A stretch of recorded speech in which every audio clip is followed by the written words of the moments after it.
Und im Osten ist der Feind bis zur Linie Lichtenberg-Marsdorf-Karlshorst gelangt. Mit dem Angriff Steiners wird das alles in Ordnung kommen. Mein Führer, Steiner konnte nicht genügend Kräfte für einen Angriff massieren.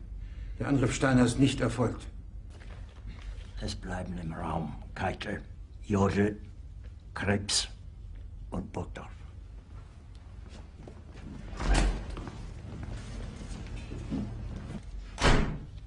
Das war ein Befehl! Der Angriff Steiners war ein Befehl!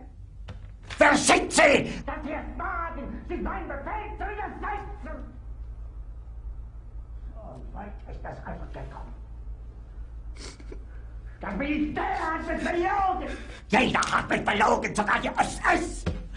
Die gesamte Generalität ist nichts weiter als ein Haufen niederträchtiger, treuloser Feiglinge! Mein Führer, ich kann nicht zulassen, dass die Soldaten, die für Sie verbringen... Nicht als Feiglinge! Verreiter, Versager! Mein Führer, was Sie da sagen, ist ungeheuerlich! Die Generalität ist das Geschmeiß des deutschen Volkes! Sie ist ohne Ehre! Sie nennen sich Generale, weil Sie Jahre auf Militärakademien zugebracht haben, nur um zu lernen, wie man Messer und Gabel hält! Jahrelang hat das Militär meine Aktionen nur behindert. Es hat mir jeden nur einzigen Widerstand in den Weg gelegt.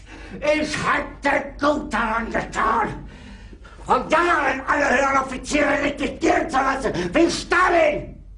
Wirklich unter diesen Umständen zu führen. Es ist aus.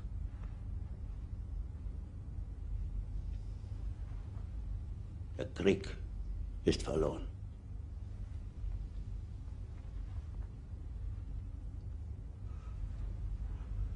Aber wenn Sie, meine Herren, glauben, dass ich deswegen Berlin verlasse, irren Sie sich gewaltig. Eher jage ich mir eine Kugel durch den Kopf.